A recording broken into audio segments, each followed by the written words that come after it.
வணக்கம் மக்களே. நேத்து பிஜேஎன்விட் டிவிடெண்ட் பற்றி நம்ம டிஸ்கஸ் பண்ணியிருந்தோம். 2 ஆப்ஷன் பற்றி நம்ம பேசியிருந்தோம். 2ல நீங்க எந்த ஆப்ஷன தேர்வு செய்வீங்க அப்படின்னு கேட்டிருந்தேன். ஸோ என்ன ஆப்ஷன்னா, டிவிடெண்ட்ட அகைன் பிஜேஎன்விட்லயே ரீஇன்வெஸ்ட்மென்ட் பண்ணுவீங்களா? இல்ல அத பெட்டர் ஆப்பர்ச்சுனிட்டிக்காக சேவ் பண்ணுவீங்களா? அப்படின்னு கேட்டிருந்ததுல மோஸ்ட்டா பல நண்பர்கள் பார்த்தீங்கன்னா, ரீஇன்வெஸ்ட்மென்ட் தான் நான் பண்ணுவேன் அப்படின்ட்டு கமெண்ட் செக்ஷன்ல மென்ஷன் பண்ணியிருந்தாங்க. அது போக இன்னும் சில நண்பர்கள் செகண்ட் ஆப்ஷனையும் தேர்வு செஞ்சிருந்தாங்க.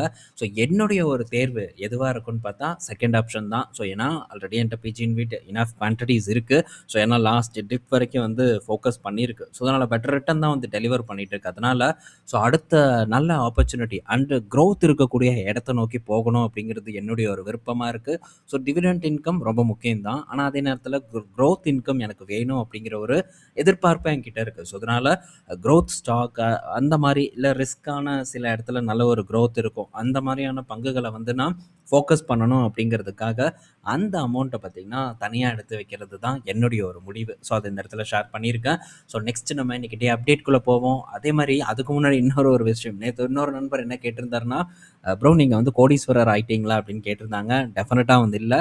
ஸோ கோடீஸ்வரன் எல்லாம் ஆகலை, லட்சாதிபதி வேணால் ஆயிருக்கேன் அப்படின்னு சொல்லலாம். பட் இந்த காலத்தில் லட்சாதிபதி அப்படிங்கிறது பெரிய மேட்ரு இல்லை. ஸோ லட்சங்களில் வச்சு நம்ம ஒன்றும் பண்ண முடியாது. டெஃபினட்டாக நம்ம கோடிகளில் புரளணும். பட் கோடிகளில் புரளுறதுக்கான வாய்ப்பு எனக்கு இல்லை, இப்போதைக்கு பார்க்கும்போது இல்லை. பட் விரைவில் மேபி நடக்கலாம். காலங்கள் எடுக்கலாம். பட் எடுக்கட்டும், ஒன்றும் பிரச்சனை இல்லை. ஸோ இன்னும் ஒரு 5 வருடமோ இல்லை இன்னும் ஒரு 10 வருடமோ ஸோ மற்ற எக்ஸ்பென்ஸையும் பார்த்துட்டு ஸோ மற்ற விஷயங்களையும் பண்ணிட்டு இன்வெஸ்ட்மெண்ட்லேயும் இந்த ஒரு க்ரோத் அடைவது அப்படிங்கிறது ரொம்ப ஒரு பெரிய ஒரு விஷயமா தான் நான் பார்க்குறேன். ஸோ ஒவ்வொருத்தங்க கெப்பாசிட்டி ஒவ்வொரு மாதிரி இருக்கும். ஸோ நம்ம இன்வெஸ்ட்மெண்ட் பண்ணுவோம் அண்ட் அதே நேரத்தில் வேறு சில செலவுகள் எல்லாம் இருக்கும். எல்லாத்தையும் நம்ம பேச முடியாது. ஒவ்வொருத்தவங்களுக்கும் தனிப்பட்ட செலவுகள் பல இது இருக்கும். ஸோ வீடு கட்டுவாங்க, கார் இஎம்ஐ போகும், ஸோ மற்ற ஏதாச்சும் கடன் இருக்கலாம், இல்லை எதிர்பாராத ஒரு விஷயங்கள் நடக்கலாம். ஸோ இதுக்காக எல்லாம் நம்ம எப்படியும் செலவு பண்ணிட்டு தான் இருப்போம். ஆனால் விரைவில் நம்ம ஒரு மைல் ஸ்டோனை ரீச் பண்ணுவோம். பட் அது வெறும் சேலரி மட்டும் வச்சு நம்ம டெஃபினட்டாக பண்ண முடியாதுங்கிறத நேற்றே நம்ம டிஸ்கஸ் பண்ணோம்.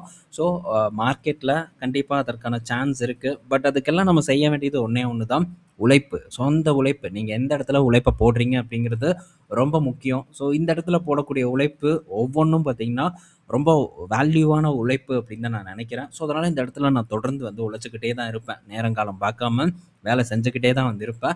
ஸோ அதோட பயன் எனக்கு கிடைக்கும் அப்படிங்கிற நம்பிக்கை எனக்கு ரொம்ப அதிகமாக இருக்குது. ஸோ நேற்று அன்று முந்தா நேற்று இன்றைக்கி காலையில் 3 நாள் கேஇசி இன்டர்நேஷ்னலோட ஆர்டிக்கல் ரெடி பண்ணுறதுக்கு மட்டும் எனக்கு நேரம் எடுத்தது. நேற்று கிட்டத்தட்ட நைட்டு ஒரு 2 மணி நேரம், ஒரு 12:15 கிட்ட ஆகிப்போச்சு அதை முடிக்கும் போது.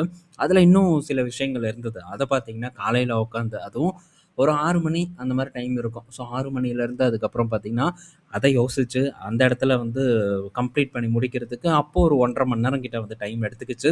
அண்ட் அதை பேஸ் பண்ண ஒரு வீடியோவும் பார்த்திங்கன்னா நம்ம போஸ்ட் பண்ண போகிறோம். அதுக்கு ரெடி பண்ணுறதுக்கும் நேரம் பார்த்திங்கன்னா ஒரு 1.5 மணி நேரத்துக்கு மேலே எடுத்துக்கிச்சு. ஆல்மோஸ்ட் எல்லாம் ரெடி பண்ணி வச்சே இவ்வளோ நேரங்கள் பார்த்திங்கன்னா ஆகிட்டு தான் இருக்குது. ஸோ ஒரு நிறுவனத்தை எடுக்கிறோம், பல விஷயங்களை பார்க்குறோம். ஸோ அதில் நம்மளோட ஒரு கன்விக்ஷனையும் இது பண்ணணும். ஸோ அதுக்கெல்லாம் இன்னும் டைம் ஆயிருக்கு. ஸோ இந்த 3 நாளில் மட்டும் முடியல.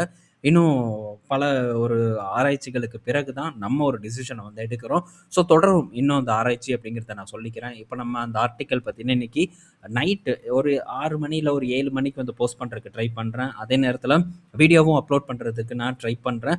ஸோ அதை மேபி யூஸ்ஃபுல்லாக இருந்ததுன்னா நீங்கள் செக் பண்ணி பாருங்கள். ஓகே. ஸோ இன்றைக்கி டே அப்டேட் அப்படின்னு பார்க்கும்போது இன்றைக்கி நம்ம மார்க்கெட் ஒரு ஃப்ளாட்டான பர்ஃபார்மன்ஸை தான் போஸ்ட் பண்ணிகிட்ருக்கு. கரண்ட்டாக நிஃப்டி 50 ஒரு கரெக்டாக ஒரு ஃப்ளாட்டான இடத்துல தான் இருக்குது. பாசிட்டிவ்னு சொல்ல முடியாது, நெகட்டிவ்னு சொல்ல முடியாது. அப்படியே பார்த்தீங்கன்னா மந்த நிலையில் ட்ரேட் ஆகிட்டு இருக்கு. ஸோ பேங்க் நிஃப்டி ஒரு 100 பாயிண்ட்ஸ் வரைக்கும் இறக்கத்தை கொடுத்துருக்கு. ஸோ மார்க்கெட்டில் இன்றைக்கி பெரிய பர்ஃபார்மன்ஸ் எல்லாம் இல்லை. ஸோ ரொம்ப சுமாரான பர்ஃபார்மன்ஸை தான் போஸ்ட் பண்ணிட்டு வந்துட்டுருக்கு. நேற்று கூட ஓரளவு பரவாயில்லாமல் இருந்தது. பட் இன்றைக்கி ரொம்பவே ஃப்ளாட்டாக ட்ரேட் ஆகிட்டு இருக்கு. மேபி செகண்ட் ஹாஃபில், அதாவது கிளைமேக்ஸில் ஏதாச்சும் ஒரு மாற்றம் நடக்குமாங்கிறத பொறுத்திருந்து பார்ப்போம். அடுத்தது இன்றைக்கி டேயில் HDFC பேங்க்கை போட்டு அடித்து துவச்சிருக்காங்க. ஸோ இன்றைக்கி ப்ரைவேட் செக்டார் லார்ஜ் கேப்பில் ஒன்று சுமாராக பர்ஃபார்ம் பண்ண பங்குனா அது HDFC பேங்க் தான். 2.5% கிட்டத்தட்ட 2.5% வரைக்கான சரிவு HDFC பேங்க்கில் நடந்திருக்கு. என்ன ரீசன்னா, ஸோ எம்எஸ்ஆர்டிசின்னு நினைக்கிறேன். ஸோ ஒரு PSU நிறுவனம், அந்த நிறுவனத்துக்கு ஒரு 40 கோடி கிட்ட இன்ட்ரெஸ்ட் இவங்க ஏதோ ஒரு விஷயத்தில் கொடுத்துருக்காங்க. ஸோ இந்த இன்ட்ரெஸ்ட் கொடுத்ததில் ஒரு பஞ்சாயத்து ஏற்பட்டிருக்கு. அதில் ஒரு இன்வெஸ்டிகேஷன் போயிட்டுருக்கு. எப்போ அந்த சக்கரபோர்த்தி அப்படிங்கிறவர் இந்த நிறுவனத்திலேருந்து பதவி விலகுனாங்கல்ல, அதுக்கு முன்னாடியே இன்வெஸ்டிகேஷன் வந்து ஸ்டார்ட் ஆயிருக்கு. பட் 40 கோடி அமௌண்ட் தான். ஸோ இதனால் பெரும் பாதிப்பெல்லாம் வந்து ஏற்படுத்துறாது. ஸோ என்ன ஆகுது அப்படிங்கிறத நம்ம பொறுத்திருந்து பார்ப்போம். இந்த செய்தி வந்ததும் HDFC பேங்க் இன்னைக்கு இடையில போட்டு அடிச்சிருக்காங்க. ஸோ HDFC பேங்க் கீழே விழுவதெல்லாம் நம்மளை பொறுத்த வரைக்கும் ஒரு பொன்னான வாய்ப்பாக தான் நான் வந்து பார்க்குறேன். ஸோ டெஃபினட்டாக ஒரு லாஸ்ட் டிப் நம்ம ஆல்ரெடி டிஸ்கஸ் பண்ணோம். அந்த லெவல் வரும்போது கண்டிப்பாக நான் ஃபோக்கஸ் பண்ணும்போது அப்டேட் பண்ணுறேன். இன்னைக்கு டேல இப்பவும் கூட நல்ல இடத்துல தான் இருக்குது அக்யூமுலேட் பண்ணுறதுக்கு.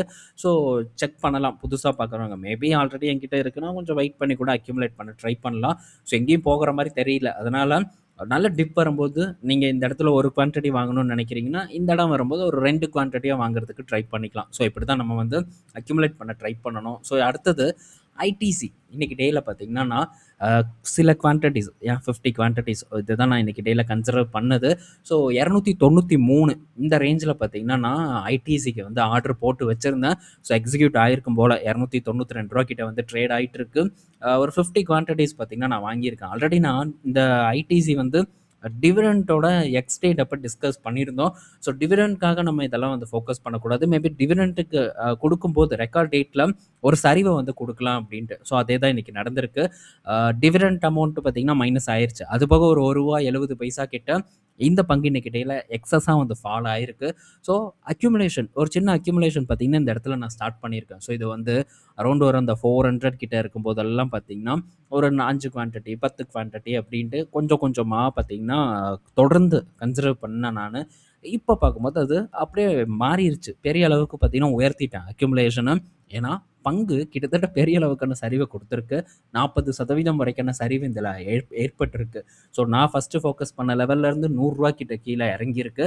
ஸோ அதனால் இந்த இடத்துல அக்யூமுலேஷனை வந்து அதிகப்படுத்தணும் அப்படிங்கிறது என்னுடைய ஒரு நோக்கமாக இருக்குது. ஸோ அதை வந்து இந்த இடத்துல நான் பண்ணியிருக்கேன். ஸோ மேபி வந்து இங்கேருந்து ஃபர்தராக ஃபால் ஆகுது அகைன் வந்து ஒரு 250 அந்த மாதிரி போகுதுன்னா அப்போது 50 குவான்டிட்டி வாங்க மாட்டேன். 100 குவான்டிட்டிஸ் கிட்ட பார்த்தீங்கன்னா இந்த இடத்துல நான் அக்யூமுலேட் பண்ணுவேன். ஸோ இதுதான் ஐடிசியில் என்னோட பிளான். மேபி வந்து அது 200 போச்சுன்னு வச்சுக்கோங்களேன். அந்த நேரத்தில் பல்க் பையிங் ஸோ ஒரு 1000 குவான்டிட்டிஸ் வாங்கலாம் அப்படிங்கிற ஒரு பிளான் இருக்குது. ஸோ குவான்டிட்டிஸ் நம்ம மேக்ஸிமம் வந்து டிஸ்கஸ் பண்ண மாட்டோம். ஸோ ஐடிசி ஒரு லார்ஜ் கேப் அப்படிங்கிறதுனால அதனால் என்னோடய பிளானை மட்டும் இந்த இடத்துல நான் சொல்லியிருக்கேன். ஸோ இது வந்து உங்களுக்கு ரெக்கமெண்டேஷன் அதெல்லாம் வந்து கிடையாது. ஸோ ஜஸ்ட் வந்து நான் பண்ணுற ஒரு விதத்தை இந்த இடத்துல ஷேர் பண்ணியிருக்கேன். மேபி சில பேருக்கு டவுட் இருக்கலாம் என்ன ஏது அப்படின்ட்டு. லார்ஜ் கேப் அப்படிங்கிறதுனால இந்த இடத்துல நான் ஷேர் பண்ணுறேன். ஏன்னா பொதுவெளி இதை பற்றியெல்லாம் நம்ம பேசக்கூடாது. ஸோ லார்ஜ் கேப்புங்கிறதுனால பெரிய ப்ராப்ளம் இல்லைன்ட்டு நான் இந்த ஷேர் பண்ணியிருக்கேன். ஜஸ்ட் இது ஒரு உதாரணத்துக்காக மட்டுமே வந்து எடுத்துக்கணுங்கிறது இதோட இந்த பதிவின் நோக்கமாக இருக்குது. ஸோ அடுத்தது பார்த்திங்கன்னா ஜேகே டயர் கிட்ட இருந்து நேற்று ரிசல்ட் வந்திருந்தது. ஜேகே டயரோட ரிசல்ட் பார்க்கும்போது பெட்டராக தான் இருந்தது. ஸோ அப்போலோ டயர் ரிசல்ட்டும் நல்லா இருந்தது. மற்ற டயர் கம்பெனிஸோட ரிசல்ட்டும் நல்லா தான் இருந்தது. ஸோ ரீசெண்டாக பவுன்ஸ் பேக் ஆயிருக்கு டயர் கம்பெனிஸ். வெறும் ஜேகே மட்டும் இல்லை, அப்போலோவும் ஓரளவு பவுன்ஸ் பேக் நடந்திருக்கு. ஒரு 400 கிட்ட ட்ரேட் ஆகிட்டு இருக்குன்னு நான் நினைக்கிறேன். ஸோ ஃபஸ்ட்டு ரிசல்ட்டை பார்ப்போம். அண்ட் இந்த ஜேகே டயர் நிறுவனத்தில் ஒரு பிளானும் வந்து பண்ணியிருக்காங்க. நான் பண்ணல, நிறுவனம் பண்ணியிருக்கு. ஸோ என்னங்கிறத நம்ம பார்ப்போம். ஸோ இந்த காலாண்டில் இவங்களுடைய பர்ஃபார்மன்ஸ் பார்த்திங்கன்னா ஒரு பெட்டர் பர்ஃபார்மன்ஸாக வந்து அமைஞ்சிருக்கு. ஸோ ஒரு 178 கோடி ப்ராஃபிட்டாக வந்து போஸ்ட் பண்ணியிருக்காங்க. இயர் ஆன் இயர் கூட கம்பேர் பண்ணும்போது ஒரு பெட்டர் பர்ஃபார்மன்ஸ். ஆனால் போன காலாண்டு கூட கம்பேர் பண்ணும்போது ப்ராஃபிட் வந்து டிக்ளைன் ஆகி தான் இந்த காலாண்டு வந்து அமைஞ்சிருக்கு. ஸோ ஆப்ரேட்டிங் ப்ராஃபிட் ஆல்சோ பார்க்கும்போது போன காலாண்டோட கம்பேர் பண்ணால் குறைஞ்சிருக்கு இந்த ஜேகே டயரை பொறுத்த வரைக்கும். ஸோ ஓவராலாக ஓகே அப்படிங்கிற பர்ஃபார்மன்ஸ் அப்படின்னு நம்ம சொல்லலாம் ஜேகே டயரை பொறுத்த வரைக்கும். பட் இப்போதைக்கு நம்ம கொஞ்சம் இந்த இடத்துல பொறுமையை காக்கணும். அப்போலோ டயர் பற்றி ஒரு ஆர்டிக்கல் போடுறேன்னு. பட் அப்போலோ டயருக்கு முன்னாடி இந்த கேஇசியை வந்து நான் பார்த்தேன். ஸோ கொஞ்சம் இன்ட்ரெஸ்ட்டாக இருந்தது. பிஸ்னஸ் நானும் படிக்கணும் அப்படின்னு நான் நினச்சேன். ஏன்னா பல டைம் பலரும் பார்த்திங்கன்னா இந்த கேஇசி பற்றி கேட்டுக்கிட்டே தான் இருந்தாங்க. பட் இதை நான் படிக்காத ஒரு காரணத்தினால எனக்கு புரிதல் இல்லை. ஸோ அதனால் சரி அது பக்கம் நம்ம போவோம், இதை நம்ம நாளைக்கு பார்த்துக்கலாம் அப்படின்ட்டு விட்டுருக்கேன். ஸோ விரைவில் அந்த அப்டேட் உங்கள் கூட நான் ஷேர் பண்ணுறேன். ஸோ ஜேகே டயர் அது மட்டும் இல்லாமல் சென்னை பிளான்ட்டை எக்ஸ்பாண்ட் பண்ண போகிறதா சொல்லியிருக்காங்க. எவ்வளோக்கு ஒரு 4800 4900 கோடி பார்த்தீங்கன்னா கேபெக்ஸ் பண்ண போகிறதா ஒரு தகவல் வந்திருக்கு. உடனே பண்ண போகிறது இல்லை, 2030 அதுக்குள்ளே வந்து பண்ணுவாங்கன்னு நான் நினைக்கிறேன். பட் 2030 டிமாண்டை வந்து கருத்தில் கொண்டு தான் ஜேகே டயர் பார்த்தீங்கன்னா ஸோ இந்த கேபெக்ஸை வந்து இப்போ முன் வச்சுருக்காங்க. ஸோ இது நல்ல செய்தி ஜேகே டயரை பொறுத்த வரைக்கும்ட்டு நம்ம சொல்லலாம். ஸோ அடுத்தது பார்த்தீங்கன்னா ஓஎன்ஜிசியோட ரிசல்ட் வந்திருக்கு. ஸோ ஓஎன்ஜிசியோட பர்ஃபார்மன்ஸ் இந்த காலாண்டு பெட்டராக இருக்குது. ஆனால் என்னன்னு தெரில, இன்றைக்கி டேல போட்டு அடிச்சிருக்காங்க. ஒரு 4% வரைக்கான சரிவு ஓஎன்ஜிசியில் வந்து ஏற்பட்டிருக்கு. ஸோ ஓஎன்ஜிசியோட ரிசல்ட் அப்படின்னு நம்ம பார்க்கும்போது இந்த காலாண்டில் 13,678 கோடியாக இருக்குது. பெஸ்ட் எவர் குவார்டர்லி ப்ராஃபிட்டை இந்த காலாண்டு போஸ்ட் பண்ணியிருக்காங்க ஓஎன்ஜிசி நிறுவனம். போன காலாண்டு, இதுக்கு முந்தைய காலாண்டெல்லாம் அந்த அளவுக்கு பெர்ஃபார்மன்ஸ் இல்ல. ரெவென்யூவும் வந்து கூடியிருக்கு. ஸோ க்ரூட் ஆயிலோட விலை நல்லா உயர்ந்திருந்தது. ஸோ மேபி இதிலேருந்து கூட கொஞ்சம் ப்ரீமியம் கிடச்சிருக்கலாம். ஏன்னா கவர்மெண்ட் கம்பெனி. ஸோ என்னதான் விலை உயர்ந்தாலும் கூட ரொம்ப ப்ரீமியம் சர்வதேச கச்சா எண்ணெய்க்கு ஈக்குவலான விலையில விற்க முடியாதுன்னு நான் நினைக்கிறேன். ஸோ ஒரு நார்மல் ப்ரீமியம் தான் வந்து இவங்களுக்கு கிடைக்கும். ஸோ அப்படி பார்க்கும்போது ஒரு பெட்டர் பெர்ஃபார்மன்ஸை கொடுத்துருக்கிறது என்னை பொறுத்த வரைக்கும் நல்ல ஒரு விஷயமா வந்து படுது. பட் பங்கு இறங்குது. பட் இதெல்லாம் இன்னும் வந்து இறங்கணும். நல்லா இறங்குனா தான் நமக்கு இந்த இடத்துல ஒரு சேஃபான ஒரு ஆப்பர்ச்சுனிட்டியாக வந்து கிடைக்கும். அதர்வைஸ் நமக்கு கிடைக்காது. ஸோ இந்த மாதிரி பங்குகள் கமாடிட்டி ஸ்டாக் அதை கண்டிப்பாக ஞாபகம் வச்சுக்கணும். ஸோ ஞாபகம் இல்லாமல் நம்ம ஜஸ்ட் பி ரேஷியோ பார்த்து உள்ளே போனோம்னா பாதிப்பு அதிகம் அப்படிங்கிறது நான் ரொம்ப நாளாக சொல்லிக்கிட்டே தான் இருக்குது. என்ன பங்கு ஏறி இருக்குது, அதில் மாற்று கருத்து இல்லை. ஆனால் ஆபத்து இருக்குது அப்படிங்கிறத நம்ம கண்டிப்பாக புரிஞ்சுக்கணும். ஸோ அடுத்தது Finotex industries. Finolex industry. So Finotex chemical நினைக்கிறேன். ஸோ டக்குன்னு எனக்கு அந்த நிறுவனத்தோட பேர் ஞாபகம் வந்துருச்சு. ஸோ இந்த ஃபினோலெக்ஸ் இண்டஸ்ட்ரீஸோட ரிசல்ட் இந்த காலாண்டு பெட்டராக இருக்குது. ஸோ பங்கு 8.25% வரைக்கான ஏற்றத்தை இன்னைக்கு டேல டெலிவர் பண்ணியிருக்கு. ஸோ 150 ரூபா கிட்ட இருந்ததுன்னு நினைக்கிறேன். இப்போ அரௌண்ட் 190 ரூபா கிட்ட ட்ரேட் ஆகிட்டு இருக்கு. ஸோ இந்த காலாண்டு ரிசல்ட் பார்க்கும்போது சூப்பர் டூப்பர் பர்ஃபார்மன்ஸாக வந்திருக்கு. ரெவன்யூ பார்க்கும்போதும் உயர்ந்திருக்கு. ப்ராஃபிட் பார்க்கும்போதும் கணிசமாக வந்து கூடி இருக்கு. 254 கோடி ப்ராஃபிட் பார்த்தீங்கன்னா போஸ்ட் பண்ணியிருக்காங்க. பட் என்ன இருந்தாலும் கூட இது ஒரு ஃப்ளாட்டான பர்ஃபார்மன்ஸ் தான். போன வருடம் கூட கம்பேர் பண்ணும்போது லாபம் சரிவடைஞ்சிருக்கு. பட் அவங்களுடைய ஆப்ரேட்டிங் ப்ராஃபிட் இன்க்ரீஸ் ஆகிருக்கு. ஆனால் ஸோ இதுக்கு முந்தைய சில வருடங்களில் கூட பெட்டர் பர்ஃபார்மன்ஸ் இவங்க பார்த்தீங்கன்னா டெலிவர் பண்ணியிருக்காங்க. ஸோ ஃபினோலெக்ஸ் இண்டஸ்ட்ரீஸ் பொறுத்த வரைக்கும் ஒரு நல்ல நிறுவனம் தான். ஆனால் வைட் ரேஞ்ச் ஆஃப் ப்ராடக்ட்ஸ் பார்த்திங்கன்னா இவங்ககிட்ட இல்லை. ஸோ பைப்ஸை பொறுத்த வரைக்கும் ஒரு பெரிய ஒரு பிளேயராக இருந்தாலும் கூட ஸோ இந்த வைட் ரேஞ்ச் ஆஃப் ப்ராடக்ட்ஸ் வந்து இவங்ககிட்ட இல்லாதது ஒரு மிஸ்ஸிங்காக நான் பார்க்குறேன். சுப்ரீம் அண்டு ஆஸ்ட்ரால் கூட கம்பேர் பண்ணும்போது இதுதான் என்னை பொறுத்த வரைக்கும் ஒரு குறைபாடு. ஸோ அதனால் இது இன்னும் ஒரு பெட்டர் லெவலில் வாங்கினா தான் நமக்கு ரிட்டனே வந்து பார்க்க முடியும். அதர்வைஸ் வந்து இந்த இடத்துல ரிஸ்க் அதிகம் அப்படிங்கிறத நம்ம கண்டிப்பாக புரிஞ்சுக்கணும். ஸோ நெக்ஸ்ட்டு ஜி என்டர்டெயின்மெண்ட்டோட கிட்டேருந்து அப்டேட் வந்திருக்கு. ஸோ ஜி என்டர்டெயின்மெண்ட் பார்த்திங்கன்னா ஃபிஃபா கூட ஒரு பேச்சுவார்த்தை நடத்திட்டு இருக்காங்க. ஸோ எதுக்கு ஃபுட்பால் மேட்ச் வேர்ல்டு கப்பை வந்து டெலிகாஸ்ட் பண்ணுறதுக்கான ஒரு பேச்சுவார்த்தை ஓடிட்டு இருக்கு. ஸோ இது ஜி என்டர்டெயின்மெண்ட்டை பொறுத்த வரைக்கும் பெரிய பாசிட்டிவ் நியூஸ். அது மட்டும் இல்லை, 4 புதிய ஸ்போர்ட்ஸ் சேனல் வந்து லான்ச் பண்ண போகிறதாகவும் ஜி என்டர்டெயின்மெண்ட் கிட்ட இருந்து அப்டேட் வந்திருக்கு. இதுவும் பெரிய ஒரு செய்தி தான். ஸோ இந்த இடத்துல இன்னும் வேறு சில ஸ்போர்ட்ஸும் வந்து ஒளிபரப்பப்படும் அப்படின்னு சொல்லியிருக்காங்க. ஜியோவுக்கு போட்டியாக வந்து தலைவர் களம் இறங்குறான். பட் ஜியோவை முடிக்க முடியுமா? ரொம்பவே கஷ்டம்.